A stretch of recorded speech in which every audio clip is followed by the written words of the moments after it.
Studies का एक और इंपॉर्टेंट क्वेश्चन प्लानिंग के अंदर से सिंगल यूज प्लान और स्टैंडिंग प्लान। तो सिंगल यूज प्लान होते हैं जो नॉन रेकरिंग सिचुएशंस में अप्लाई होते हैं, जो बार बार आपको चेंज करने नहीं पड़ते, और आपके पास स्टैंडिंग प्लान होते हैं जो बार बार एक ही बार यूज करे जा सकते हैं, रिपीट किए जा सकते हैं। इसका एग्जाम्पल है बजट, प्रोजेक्ट और प्रोग्राम, और इसका एग्जाम्पल है पॉलिसी, प्रोसीजर, मेथड और रूल। और एक सबसे इंपॉर्टेंट क्वेश्चन याद रखना, जिसको सिंगल और स्टैंडिंग किसी में भी क्लासीफाई नहीं करा जाता उसे जनरली ऑब्जेक्टिव और स्ट्रैटेजी कहा जाता है, क्योंकि ये दोनों में ही कई बार आ जाते हैं। अब इनके कीवर्ड्स क्या है सबसे इंपॉर्टेंट, ये आपको पहचानने को अगर एग्जाम में आ जाए तो ऑब्जेक्टिव का मतलब होगा एंड पॉइंट, और ये स्पेसिफिक होता है ऑब्जेक्टिव, 10%, 20%, और ये जनरली टॉप मैनेजमेंट सेट करती है। स्ट्रैटेजी का अगर आप कीवर्ड बोलोगे तो ये कॉम्प्रिहेंसिव प्लान होता है जिसका पर्पस होता है लॉन्ग टर्म ऑब्जेक्टिव को फुलफिल करना, जो बेसिकली बिजनेस की जो भी ब्रॉड गाइडलाइंस है उनको अंडरलाइन करता है, राइट।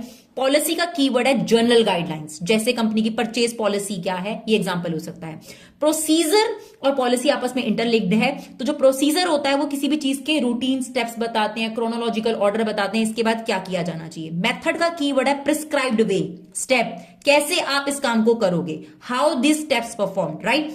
रूल क्या है, एक स्पेसिफिक स्टेटमेंट है। और एक बात याद रखना, पॉलिसी और रूल में जो सबसे बड़ा डिफरेंस होता है वो ये होता है, जैसे मैं कहूं प्लास्टिक बैग बैन हो गए तो ये रूल है, अगर आप यूज करेंगे तो you will be punished, right. Budget क्या है, बजट की सबसे खास चीज है कि ये एस्टिमेटेड और एक्सपेक्टेड चीज होती है, जैसे कैश बजट आपने बनाया, सेल्स बजट आपने बनाया, इसका मतलब ये होता है कि हम फ्यूचर के बारे में सिर्फ एस्टिमेट करें, जैसे गवर्नमेंट अपनी बजट बनाती है।